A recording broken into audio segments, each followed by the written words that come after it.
करते हैं कि सर्वप्रथम हमें अपने वचनों से अनुग्रहित करके इस अध्यात्म पीठ को अपना आशीर्वाद प्रदान करें। उसके बाद हम आचार्यों का भी सबका क्रमशः आशीर्वाद ग्रहण करेंगे। आज कथा का विश्राम है और जो सत्संग चैनल पर सीधे सीधे नहीं देख पा रहे हों तो कदाचित उनके लिए हमारा भागवत कल्पद्रुम जो YouTube का चैनल है आप उससे पूरा आनंद ले सकते हैं।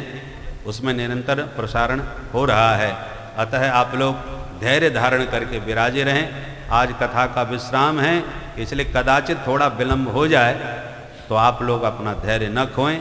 हमें सभी महापुरुषों का आशीर्वाद भरपूर रूप से प्राप्त करना है। बोल वृंदावन बिहारी लाल की जय।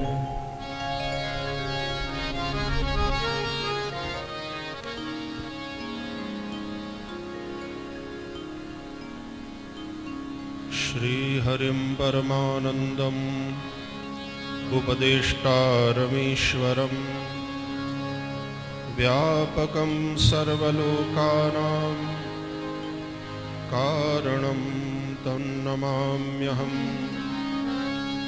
गुरुर्ब्रह्मा गुरुर्विष्णुः गुरुर्देवो महेश्वरः गुरुः साक्षात् परब्रह्म तस्मै श्री गुरवे नमः। श्री वृंदावन बिहारी लाल की जय। श्री भागवत भगवान की जय। श्री संत भगवान की जय। नमः पार्वती पतये हर हर महादेव। व्यासपीठ को प्रणाम। पूज्य जगत गुरु जी और सभी पूज्य चरण संत महानुभाव और सभी हरिगुण गायकों को प्रणाम। आप सभी भगवत कथा श्रवण हेतु यहाँ उपस्थित वैष्णवों को वंदन।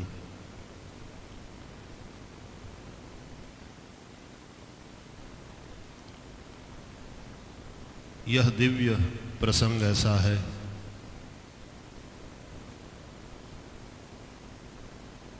यदि सातों दिन कथा का श्रवण कोई नहीं कर पाए, दिन मात्रम तथापितु सर्वथा गमनम कार्यम क्षणोत्रैव सुदुर्लभ। तो उसी तरह से कुछ क्षण हमें भी प्राप्त हो गए और आपने बिल्कुल 1 वर्ष हुआ है इन्हीं दिनों में। गत वर्ष यहाँ श्री बिहारी जी के सानिध्य में कथा सेवा के लिए मैं उपस्थित हुआ था और पूज्य पराशर जी ने उसी वक्त इस कार्यक्रम के लिए कहा था, उसके बाद संपर्क में रहे और मैं उसी बहाने फिर से एक बार यहाँ पर आ पाया और आपने श्री बिहारी जी का दर्शन कराया।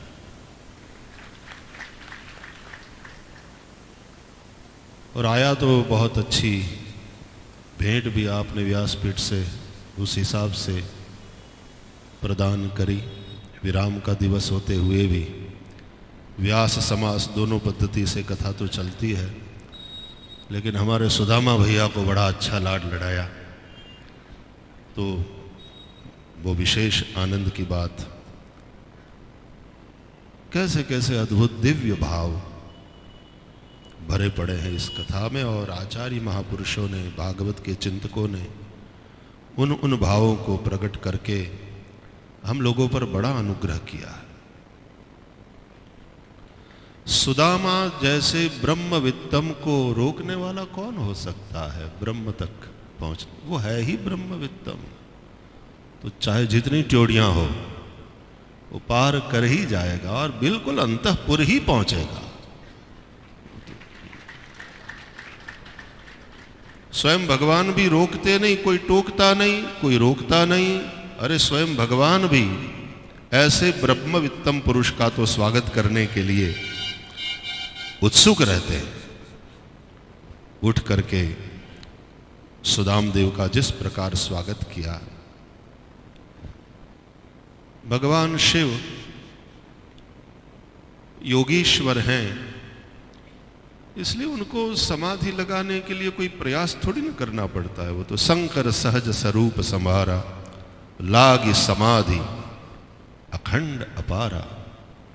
तो ऐसा ब्रह्मवित्तम जो पुरुष है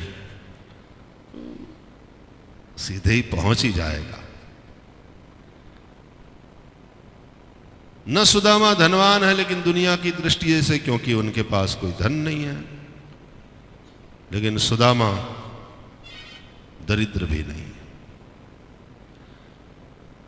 जिसको चाहिए और नहीं है तो निश्चित रूप से वो दरिद्र हो सकता है, लेकिन जिसको कुछ चाहिए ही नहीं, उसके पास कुछ ना हो, तो ना वो दरिद्र है ना वो धनवान है। सम्मान की जिसके मन में भूख हो उसका अपमान हो सकता है,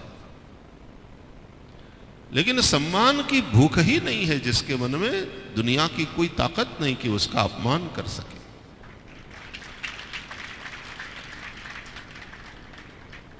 कोई अपमान करे उसकी स्वतंत्रता है, वो कर सकता है, लेकिन अपमानित होना कि नहीं होना ये अपनी स्वतंत्रता है।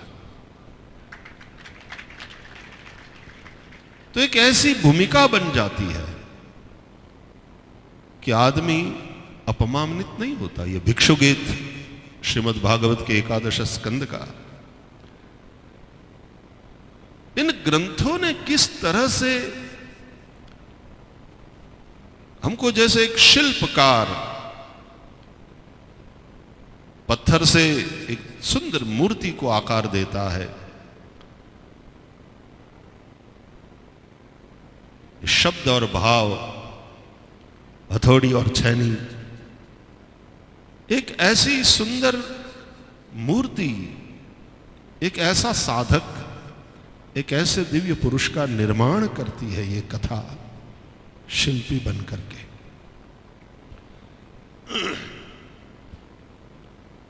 वह शिलाखंड अपने आप को समर्पित कर देता है शिल्पी के प्रति। एक हिसाब से शरणागति है वो, और अपनी कोई इच्छा भी नहीं भी मेरे में से हनुमान बना,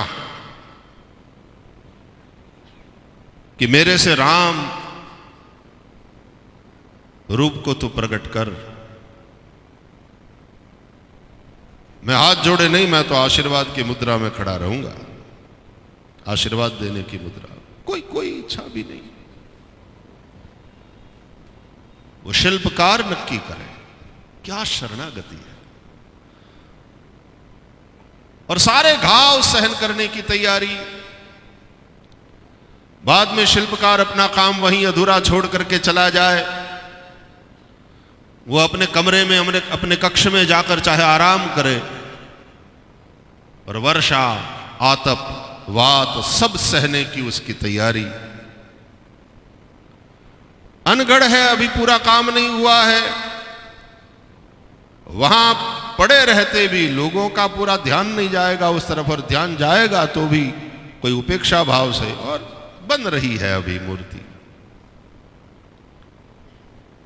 कोई अपेक्षा नहीं, कोई इच्छा नहीं।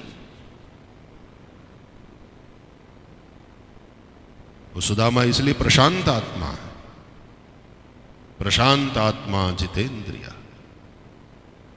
और आपने भगवत गीता का श्लोक भी स्मरण किया, विहाय कामान्य सर्वान पुमांश्चरति निस्पृह निर्ममो निरहंकार स शांतिम अधिगच्छति। कोई कामना ऐसी नहीं, शरणागति। तो श्रवण से शुरू हुई हमारी यात्रा भी इस तरह से शरणागति में हमको पहुंचाए। और फिर ये कथा का श्रवण, पूरा एक वर्तुल पूरा करके श्रवणम कीर्तनम विष्णु हो स्मरणम पाद सेवनम करते करते आत्मनिवेदनम तक बात पहुंची। आत्मनिवेदन किया, अपने आप को समर्पित किया, फिर श्रवण, एक चक्र पूरा हुआ। रास लीला हर क्षण घटने वाली घटना का नाम, हर क्षण हो रही है।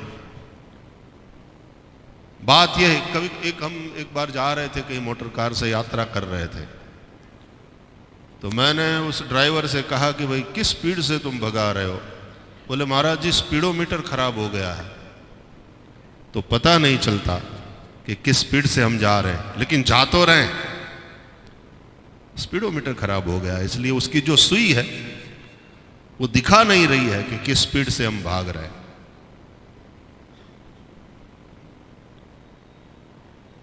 तो आज वो कुछ संवेदना हम भले ही खो दिए हो, चक्कर तो चल ही रहा है, तो फिर से अपने आप को समर्पित करें, फिर श्रवण, फिर करते हुए फिर आत्मनिवेदन। लेकिन ये करते करते एक ऐसा साधक फिर धीरे धीरे आगे चल के एक ऐसा सिद्ध तैयार हो जाएगा, जैसे राजा परीक्षित ने कहा, सिद्धोस्मि अनुगृहीतोस्मि भवता करुणात्मना श्रावितो यच्च मे साक्षात् अनादि निधनो हरि। आप सब तो वैष्णव हैं, आप सब कथा प्रेमी हैं, बरसों से कथा सुन रहे हैं, और ब्रज में भगवान बिहारी जी की सन्निधि में और इन फाग के दिनों में कथा श्रवण का जो आनंद है, ये जो सौभाग्य है, उससे आप युक्त हैं। आपके सौभाग्य की मैं क्या प्रशंसा करूं। तो आप सब जानते ही हैं, लेकिन कथा की जो महिमा है, स्वयं भगवान ने कहना पड़े, मदवार्ता यातयामानाम न बंधाय गृहामता। तो हम गृहस्थों को मुक्ति के लिए और कोई अवलंबन ढूंढने की क्या आवश्यकता है। जहां गोस्वामी तुलसीदास जी ने भी कह दिया, यही कलिकाल न साधन दूजा, जोग यज्ञ जप तप व्रत पूजा, राम ही सुमिरिय गाय राम ही संतत सुनिय राम गुण ग्राम। अपने आप को बस समर्पित करें और अपने भीतर जो श्रेष्ठ संभावनाएं पड़ी हैं उनको प्रकट करने वाला ये शिल्पकार, हमें भी पता नहीं और हमारे अंदर से कुछ ऐसा बन रहा है जो कि हम हैं, वो प्रकट हो रहा है, और फिर जीवन इतना संतोष से भर जाएगा, इतनी आत्मतृप्ति होगी, स्वयं के प्रति इतना प्रेम होगा, आत्मरति होगी। और जैसा महागीता में अष्टावक्र कहते हैं, अहो हम नमो मह्यम वाली बात, वो अनुभव हम करने लगेंगे। और फिर यस्तु आत्मरतिरेव स्याद आत्मतृप्तश्च मानवः आत्मनि एव च संतुष्टः तस्य कार्यम न विद्यते। फिर कुछ करने योग्य नहीं रहता, लेकिन फिर भी माला तो चलती रहेगी, क्योंकि वो स्वभाव बन गया है, वो जैसे श्वास बन गया। इसलिए कहते हैं ना, भक्ति देवी समर्पण भक्ति देवी के हाथ के कंगन है, सदाचरण भक्ति देवी के चरण के नुपुर है, संयम भक्ति देवी के करधनी है, भगवान का नाम ही भक्ति देवी का प्राण है, भगवान ही उसके पति है, ज्ञान वैराग्य पुत्र है और मुक्ति दासी है, और दीनता के सिंहासन पर विराजमान होती हैं भक्ति महाराज। तो ये सब तो होता रहेगा स्वाभाविक रूप से, चाहे माला कर में हो चाहे न हो, लेकिन चलती तो रहेगी। ऐसी महिमामयी भगवत कथा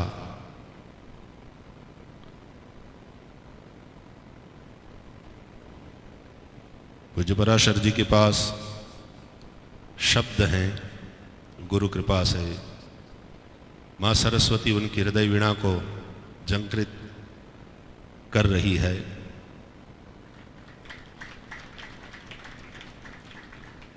सुर है,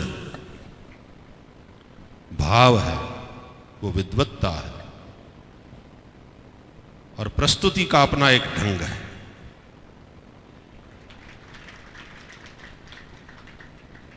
और श्रीमद् भागवत के वक्ता में जो अपेक्षित गुण की सूची भागवत जी के ही महात्म्य में है, उसमें सबसे पहली बात विरक्तो वैष्णवो विप्रो वेद शास्त्र विशुद्धिकृत।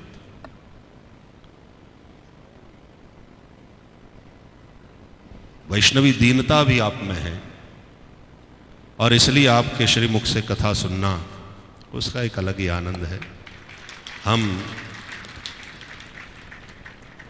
सांदीपनी में भी, क्योंकि मैं तो कथा के माध्यम से घूमता रहता हूं और कभी कभी इस तरह से श्रवण करने का अवसर प्राप्त हो जाता है, तो जहां मुझे जो ऐसा दिल को छूने वाली बात मिल जाए, ऐसे कोई महानुभाव का दर्शन हो जाए, तो हमारे यहाँ ये होता है ना कि पापा गए थे विदेश, तो जब लौट आए तो सारे बच्चे उसको घेर लेते हैं, हमारे लिए क्या लाए पापा, हमारे लिए क्या लाए। और जब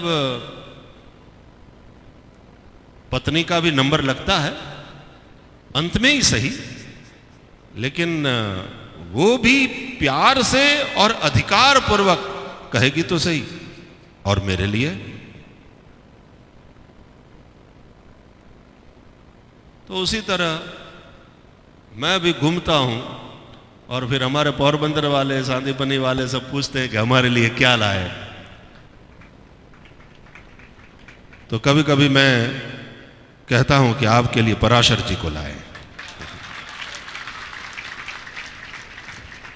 उनकी कथा को लाए हैं, कभी मामा जी की कथा को, उनसे प्रार्थना करके कि भाई आप आओ, पधारो, हम लोगों पर अनुग्रह करो।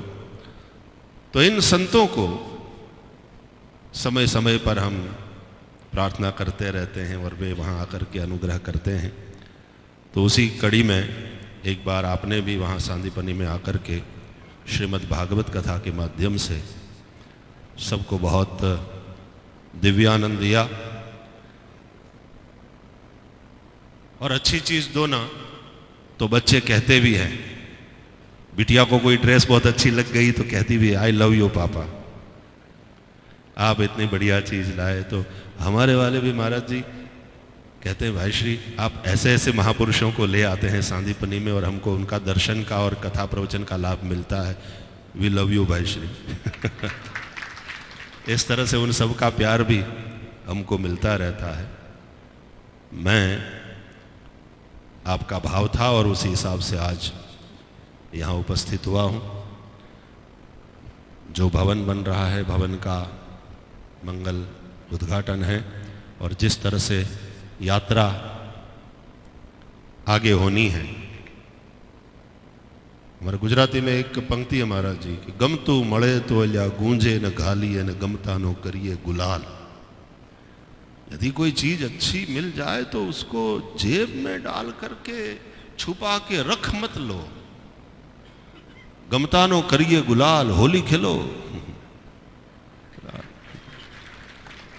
तुम्हारे हाथ भी गुलाबी हो, तुम्हारा चेहरा भी गुलाबी हो, औरों को भी रंगो, उनके गाल भी गुलाबी हो, उनके वस्त्र भी गुलाबी हो। लगना चाहिए जिसके पास रंग है, होली के लिए रंग है और यूं छुपा के लाता है कभी कभी, लेकिन छुपा के रख नहीं लेता है। वो तो होली खेलने आया है, तो मौका मिलते ही वो तो रंगेगा, रंग डालेगा। तो वक्ता भी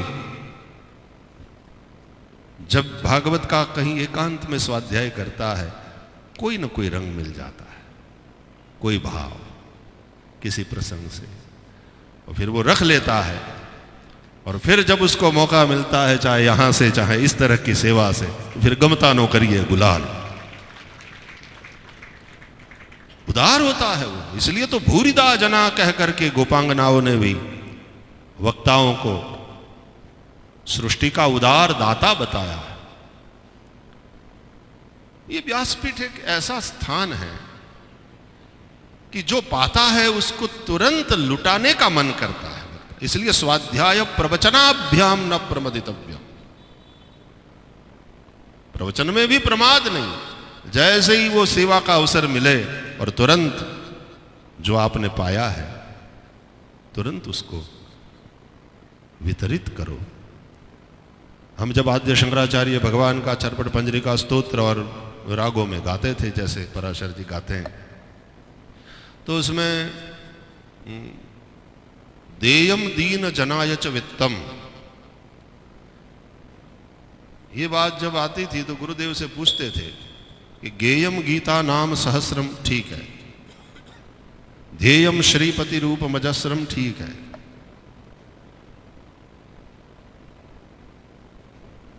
लेकिन ये देयम दीन जनाय च वित्तम की बात तो गुरुदेव, तो उसके लिए तो वित्त पहले कमाना पड़ेगा और तब दे सकते हैं। तो गुरुदेव कहते थे कि ये क्या कर रहे हो, इस वक्त पाठशाला में क्यों आए हो, विद्या ही तुम्हारा वित्त है। ब्राह्मण विद्वान हो, विद्या उसका वित्त है। ब्राह्मण तपोधन होना चाहिए, ब्राह्मण के पास सदाचार रूप धन होना चाहिए और ब्राह्मण के पास संतोष रूप धन होना चाहिए। यदृच्छा लाभ तुष्टस्य तेजो विप्रस्य वर्धते, यदृच्छयोपपन्नेन वर्तमानः गृहाश्रम सुदाम देव। तो ये सब धन है ब्राह्मण का, और तुम लोगों को इस धन को प्राप्त करना है और फिर उसका वितरण करना है। किनको? बोले दीन जनाय च। एक तो जिनके पास ये धन नहीं है वे दीन है, और दूसरे अर्थ में जिनके भीतर दीनता का भाव है उन लोगों को इस धन को वितरित करो, ये तुम्हारा काम है। तो वक्ता के समान धनवान और वक्ता के समान उदार, वक्ता के समान दाता दुनिया में और कोई नहीं। इसलिए व्यासपीठ जो देती है, धर्मपीठ जो दे रही है, इन संतों महापुरुषों के मुख से जो मिलता है, हम समाज में चाहे जो भी करें उनसे ऋण हम नहीं हो सकते। केवल वंदन ही कर सकते हैं व्यासपीठ को, केवल वंदन ही निवेदित कर सकते हैं सदगुरुदेव के चरणों में, केवल वंदन ही समर्पित कर सकते हैं इन महापुरुषों के श्री चरणों में, और केवल दक्षिणा के रूप में ये संकल्प ही दे सकते हैं कि आपने जो मार्ग बताया है हम यथासंभव उस पर चलने का प्रयत्न करेंगे। इसी में हमारा कल्याण है। मैं पुनश्च एक बार अपनी प्रसन्नता को प्रकट करते हुए व्यासपीठ को वंदन करता हूं, सभी संत महापुरुषों को प्रणाम निवेदित करता हूं। अभी महापुरुषों का भी हमें प्रवचन लाभ मिलेगा। मुझे आदेश व्यासपीठ से हो जाता है तो फिर प्रवचन में भी प्रमाद तो नहीं करना चाहिए, लेकिन इतने सारे महानुभाव हो तो कंजूसी थोड़ी जरूर हो जाती है कि भाई और उस कंजूसी के दोष को स्वीकार करते हुए कि कुछ और भी मिलेगा, इस आशा के साथ मैं पुनश्च एक बार व्यासपीठ को और सभी संत महानुभावों को प्रणाम करता हूं। जय श्री कृष्ण, जय श्री कृष्ण।